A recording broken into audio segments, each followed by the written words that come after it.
ये साधन और साधनों का कोई अंत नहीं होता, पर अच्छे तरीके से कोई खेती करे तो भारतीय जो अर्थव्यवस्था है खेती पर आश्रित है। भारतीय देश जो है भारत कृषि प्रधान देश है। जवानों को जो सम्मान दिया जाता है किसानों को भी सम्मान दिया जाता है। जय जवान और जय किसान इसलिए तो कहा जाता है। विज्ञान की भी अपनी दुनिया है, उसकी भी अपनी उपलब्धियां हैं, उनको भी हमें उपलब्धियों के रूप में देखना पड़ता है। तो जय जवान के साथ जय किसान करते हुए जय विज्ञान भी कर दिया जाता है। लेकिन तीनों की जय भले करो, जवान की भी करो, किसान की भी करो, विज्ञान की भी करो, लेकिन मैं तो कहता हूँ जब तक सुबह शाम आप जय भगवान की नहीं करोगे तो इन तीनों की जय भी तुम्हारी सफलता दिलाने वाली नहीं है। इसलिए जय जवान, जय किसान, जय विज्ञान के साथ सुबह शाम जय भगवान भी होना चाहिए, क्योंकि इन सबसे ऊपर भगवान है और भगवान की शक्ति इन सबसे बड़ी शक्ति मानी जाती है। सद्बुद्धि को प्रदान करने वाली भगवान की शक्ति होती है। हम अपने परिणामों को भगवान की भक्ति में लगा करके केंद्रित करते हैं। तो इस तरह से खेती बाड़ी है भारत की मर्यादा, शिक्षा साड़ी है। शिक्षा और साड़ी बहुत अच्छी बात है। आज शिक्षा को आदर्श शिक्षा बनाने की जरूरत है। मैं तो बार बार कहता हूँ दो बिंदुओं को लेकर के कि देश के अस्तित्व को बनाए रखने के लिए शिक्षा का तंत्र और सेवा का तंत्र बहुत जरूरी है। जिस देश में शिक्षा का तंत्र और सेवा का तंत्र मजबूत है वह देश मजबूत माना जाता है, और ये दोनों तंत्र जिसमें कमजोर हैं वो राष्ट्र कमजोर माना जाता है। शिक्षा और सेवा, आप कहीं भी जाओगे शिक्षा और सेवा से आपको जुड़ना ही पड़ेगा। जिन जिन देशों ने अपना विस्तार किया है उस विस्तार में मूल कारण शिक्षा और सेवा मानी गई है। शिक्षा हमारे विचारों को बदलती है और सेवा हमारे समूचे जीवन को ही बदल देती है। आप किसी को पढ़ाओ, किसी को समझाओ तो उसके विचार बदल जाते हैं, और यदि आपने किसी को मदद कर दी, किसी की सेवा कर दी, किसी की जरूरत को पूरा कर दिया तो वो जीवन भर आपका ऋणी हो जाता है, आपके पीछे लग जाएगा। आज देश में जो बिंदु विचार का कारण बन रहा है या चिंता का विषय बन रहा है कि देश में दूसरों का भी इतना फैलाव होता जा रहा है, उसमें भी शिक्षा और सेवा कारण है। हम अपने भारत में भारतीय तंत्र में शिक्षा और सेवा को अच्छा मजबूत करें। अपन सुनते हैं समूचे देश में दिल्ली वालों ने यह अनुभव किया है कि बाकी सभी के बीच में शिक्षा और सेवा के रूप में उन्हें ज्यादा लाभ मिला है। और चाहे कोई भी मुख्यमंत्री हो किसी भी प्रदेश का, मान लीजिए दिल्ली की बात करें, अरविंद केजरीवाल की बात करें, मुख्यमंत्री है, अन्य कार्यों के बीच में यदि शिक्षा और सेवा के रूप में उसने अच्छा काम किया है तो उसकी प्रशंसा होनी चाहिए, उसके लिए प्रोत्साहन मिलना चाहिए और उसकी अच्छाई का अनुकरण दूसरे प्रदेशों में भी होना चाहिए। अच्छाई का अनुकरण कहीं से भी हो, सबका होना चाहिए और पब्लिक का इसमें भला है। शिक्षा और सेवा पब्लिक के मूल अधिकार बनते हैं। यहां स्थिति तो इतने वर्षों में ये देखने में आई कि जो शिक्षा और सेवा नागरिक का मूल अधिकार है, जिसमें सरकार का पूरा संरक्षण मिलना चाहिए, इसकी पूर्ति में ही परिवार की कमर टूट जाती है। एक बच्चे को यदि डॉक्टर बनाना है तो कितना लगाना पड़ता है उसको, नानी याद आ जाती है। डॉक्टर बनाना है, बनने के बाद क्या करेगा वो तो बाद की बात है, अभी बनाना है। यदि पढ़ाई लिखाई करानी है, पोस्ट ग्रेजुएशन तक बच्चे को खड़ा करना है, बच्ची को खड़ा करना है, तो कितना खर्च करना पड़ता है। धीरे धीरे सरकार की भी आंखें खुल रही हैं, अब जरा सुविधाएं दी जाने लगी हैं, थोड़ी थोड़ी सुविधाएं मिलने से व्यक्ति आगे बढ़ा। अन्यथा इतना कठिन हो गया कि बच्चों को पढ़ाना लिखाना भारी पड़ने लगा। बच्चों को दवाई खिलाना, दवाई खरीदना भारी पड़ने लगा। आवाजें उठने लगी, ये मौलिक अधिकार है, मूल अधिकार है, शिक्षा फ्री करो, सेवा फ्री करो। पर करें कैसे? इतने वर्षों में सरकार ने कभी कुछ नहीं किया, अब 2, 5, 10 वर्ष में होता क्या? लेकिन शुरुआत यदि करें, चलना शुरू करें, रास्ता निकालना शुरू करें, तो सारे रास्ते निकलते हैं। और दिल्ली वालों ने ये साबित कर दिया कि सब कुछ ठीक ठाक करते हुए भी इनमें फ्री सुविधाएं दी जा सकती हैं और नागरिकों ने उसे अच्छा माना। देश में ऐसी जागरूकता बढ़नी चाहिए। शिक्षा और सेवा अच्छे तरीके से व्यक्ति को मिल जाए तो व्यक्ति निश्चिंत होकर के आगे बढ़ता है। पर हुआ ये, इतने वर्षों में जो शिक्षा और सेवा के तंत्र राष्ट्र को मजबूत बनाते थे, इन दोनों ने ही राष्ट्र को कमजोर कर दिया। क्यों कर दिया कमजोर? क्योंकि दोनों शुद्ध कॉमर्शियल हो गए। शुद्ध कॉमर्शियल का मतलब क्या है? उन्होंने कहा दुकानदारी चल नहीं रही, बंद करो, एक स्कूल खोल लो। स्कूल को उन्होंने दुकान बना लिया। अब जब दुकान की मानसिकता से स्कूल खोला है, उसी मानसिकता से स्कूल में काम होगा। शिक्षा का उद्देश्य ही तुम्हारे संकल्प में नहीं है। तुमने तो स्कूल को एक दुकान समझ लिया है, और जब दुकान समझ करके तुमने स्कूल खोला है तो हर विद्यार्थी तुम्हें ग्राहक जैसा देखेगा, और इस ग्राहक से कितना निकाल सकते हैं यही नजर तुम्हारी रहेगी। आज सेवा का तंत्र, मेडिकल लाइन,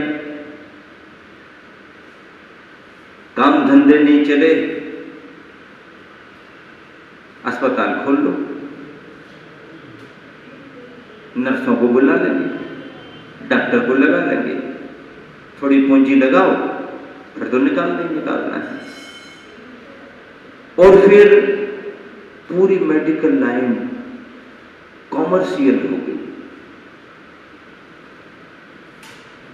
अस्पताल पर पैर रखाने, हॉस्पिटल पर पैर रखाने की चार्ज शुरू हो जाते, मीटर बढ़ने लगता। 10 सीढ़ी चढ़ गए इतना चार्ज, ऑफिस में पहुंच गए इतना चार्ज, जांचें शुरू हो गई इतना चार्ज। कितने चार्ज लगेंगे भैया? पक पर चार्ज कितने सारे। ठीक है, जो योग्य है, आवश्यक है, वो तो लगेगा ही लगेगा, लेकिन इतना भारी भरकम। डॉक्टर को दिखाते दिखाते दिखाते दिखाते मरीज परेशान हो गया, डॉक्टर भी परेशान हो गया।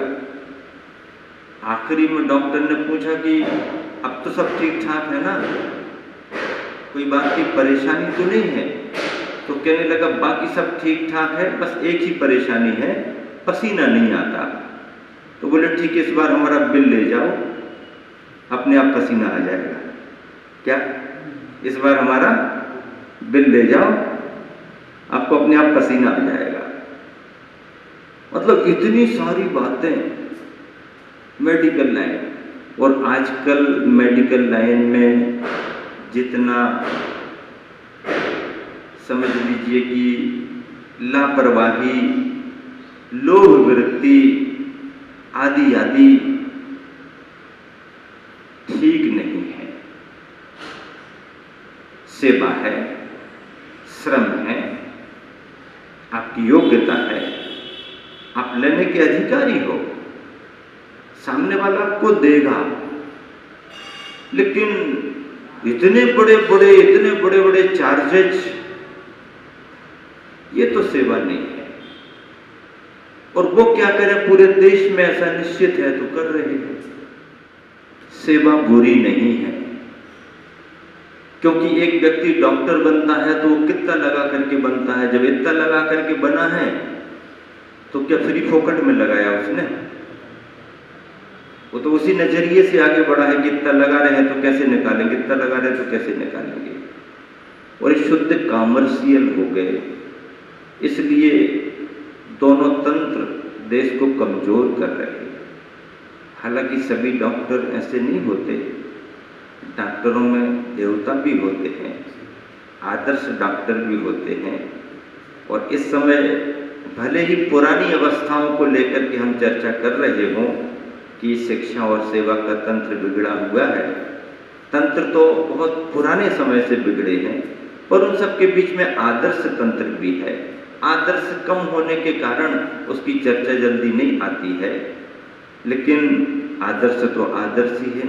पर आज जब पूरी दुनिया में महामारी का फैलाव हो रहा है, भारत भी संक्रमित है, तब भारत के डॉक्टरों ने जिस उत्साह से इस पर नियंत्रण करने के उपाय खोजे हैं और अपनी सेवाएं देकर के जो जनता को संतुष्ट किया है, तो पब्लिक भी उनका अभिनंदन कर रही है, उनका प्रोत्साहन उत्साहवर्धन कर रही है, उन्हें सम्मानित किया जा रहा है। सम्मान के वो अधिकारी हैं, उन्हें डॉक्टर्स नहीं कहा जा रहा, उन्हें योद्धा कहा जा रहा है। कोरोना से लड़ने वाले योद्धा इस बार यूनिफॉर्म नीले रंग का है, मिलिट्री वाला यूनिफॉर्म नहीं है।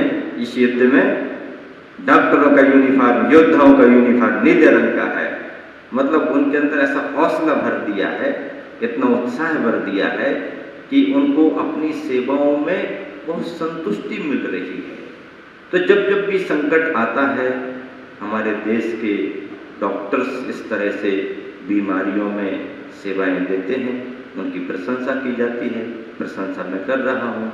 लेकिन जो वास्तविकताएं हैं उनकी चर्चाएं भी समय समय पर होती हैं। इस तरह से आप सभी निरंतर गुरुवर आचार्य श्री के हाइकू के माध्यम से प्रवचनों का आनंद ले रहे हैं। लॉकडाउन की स्थिति में भले ही घूमने फिरने को आपको बाहर का न मिल रहा हो, पर प्रवचनों से घर बैठे आनंद आपको बहुत मिल रहा है। इस आनंद का लाभ आप उठाइए। इसी शुभ भावना से विराम देता हूँ। महावीर लोकपाल। नमो लोई सर्व साहू, पंच परमेश्वर भगवान की जय, अहिंसा परमो धर्म की जय, गुरुवर आचार्य श्री विद्यासागर जी महाराज की जय।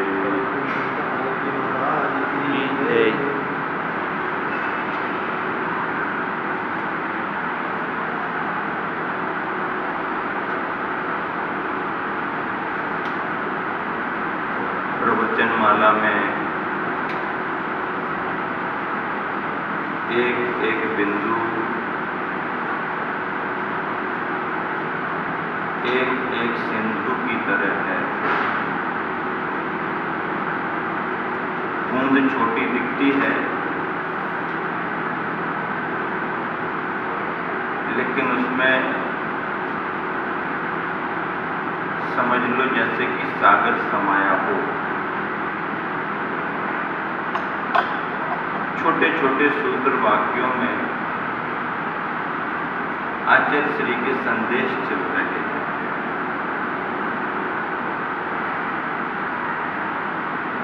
आचार्य श्री ने हाइकू लिखा, श्वेत पत्र पे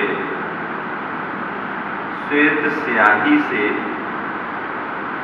कुछ लिखा सो पढ़ो। श्वेत पत्र पर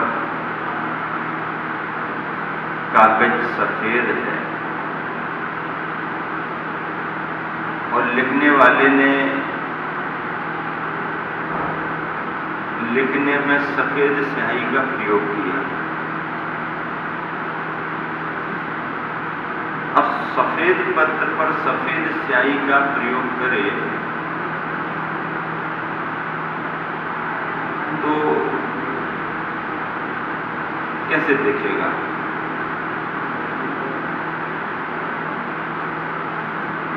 अक्सर करके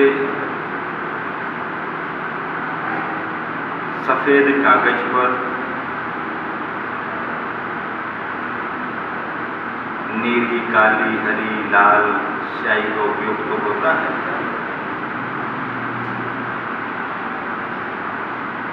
लेकिन भले ही पढ़ना ना हो पाए पर लिखा तो जा सकता है।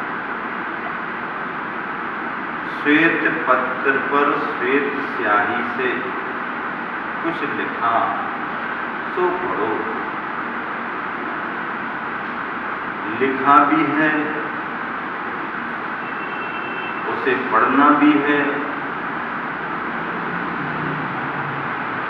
पढ़ना सहज नहीं है, वैसे तो सहज लिखना भी नहीं है। लिखने में लिखा गया यदि दिखता जाए तो लेखन आगे बढ़ता जाता है, पर अपना लिखा गया दिखे ना तो आगे बढ़ना मुश्किल होता है। सफेद स्याही से यदि लिखा है तो लिखा हुआ तो नहीं दिखेगा, और जब दिखेगा ही नहीं तो पढ़ना बहुत कठिन, क्या असंभव जैसा है। पर यदि पंक्तियां लिखी हैं तो इसका भाव क्या होना चाहिए, आशय क्या होना चाहिए, इसे पकड़ने की कोशिश करें। जैन परंपरा में लेस्याओं का वर्णन आता है। लेस्याएं 6 होती हैं।